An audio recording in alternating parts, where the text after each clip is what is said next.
नमस्कार दोस्तों, स्वागत है आपका लॉ सुनो में, जहां कानून की हर बात होती है सच्ची, सीधी और साफ। आज हम बात करने जा रहे हैं ऐसे फैसले की जो हर इंसाफ पसंद इंसान को जानना चाहिए। जब दो पक्ष एक दूसरे पर एफआईआर दर्ज कराएं तो क्या होता है? क्या पुलिस सिर्फ एक एफआईआर की जांच करे और दूसरी को नजरअंदाज कर दे? क्या अदालत किसी एक की सुनकर दूसरे की शिकायत को रद्द कर सकती है? आज के वीडियो में हम समझेंगे क्रॉस एफआईआर का असली मतलब, कौन कौन सी आईपीसी, सीआरपीसी जो कि अब बीएनएस और बीएनएसएस हो गई हैं, इनकी धाराएं इस केस में लागू हुई, दिल्ली हाई कोर्ट की गलती और सुप्रीम कोर्ट का सटीक जवाब। साथ ही जानेंगे नाथीलाल केस में क्या था ऐतिहासिक महत्व इस केस में। तो जुड़िए रहिए अंत तक, क्योंकि ये मामला सिर्फ एक प्रॉपर्टी विवाद नहीं है, यह एक लीगल मास्टर क्लास है जो बताएगा सच सिर्फ एक नहीं होता, उसे दोनों तरफ से परखना पड़ता। चलिए शुरू करते हैं आज क्लास को आपके अपने चैनल लॉ सिंपली लॉ सुनो पर। 2004 में एक रसीद पर आधारित एग्रीमेंट टू सेल साइन होती भाई मंजीत सिंह, विक्रमजीत सिंह और महीप सिंह के द्वारा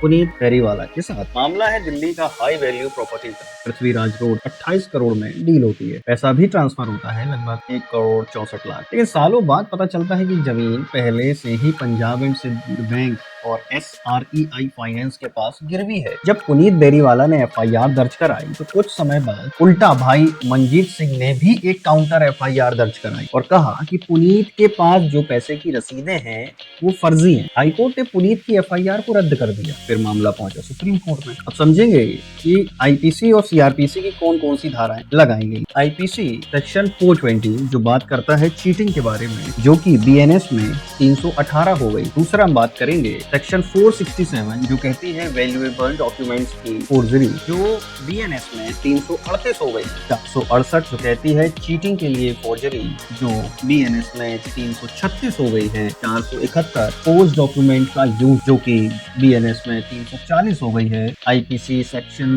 120B क्रिमिनल कॉन्स्पिरेसी के बारे में बात करता है, जो कि बीएनएस में सेक्शन 61 हो गया। साथ ही सीआरपीसी की दो महत्वपूर्ण धाराएं भी चर्चा में रही। सेक्शन 48 जो कहता है लिमिटेशन पीरियड सिर्फ तब लागू होता है जब सजा 3 साल से कम की हो, पर यहाँ तो सजा ज्यादा है इसलिए लिमिटेशन पीरियड लागू नहीं होता। याद रखेंगे 468 सीआरपीसी बीएनएसएस में 514 हो चुकी है, और वहीं पर सेक्शन 469 ऑफ सीआरपीसी जो बात करता है लिमिटेशन की गणना वहां से शुरू होती है जब ऑफेंस का पता चलता है, तो ये बीएनएसएस में 515 हो गई है। जब दोनों पक्षों की ओर से एफआईआर दर्ज की गई हो, सुप्रीम कोर्ट ने कहा, तो सिर्फ एक की जांच करना और दूसरी को रद्द करना सत्य की खोज के मूल सिद्धांत के खिलाफ है। दोनों एफआईआर की जांच पैरेलली होनी चाहिए, कोई एफआईआर अलग थलग नहीं देखी जा सकती। इन्वेस्टिगेशन हॉलिस्टिक और कॉम्प्रिहेंसिव होना चाहिए। अदालत का काम यह नहीं है कि शुरुआती चरण में किसी की बात को झूठा या सच्चा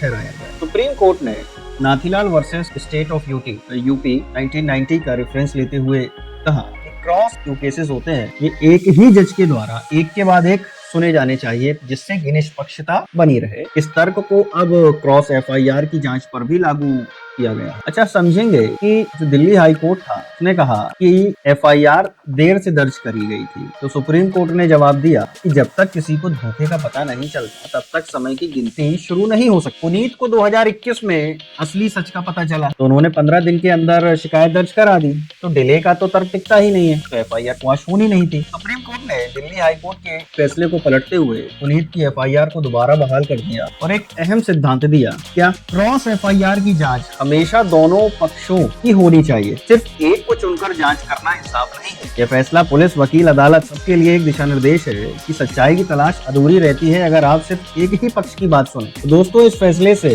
हमें यह सीख मिलती है कि इंसाफ तभी मुकम्मल होता है जब दोनों तरफ की आवाज सुनी जाए। अगर आपको ये वीडियो पसंद आया तो लाइक करें, शेयर करें, सब्सक्राइब करें हमारे चैनल लॉ सुनो को।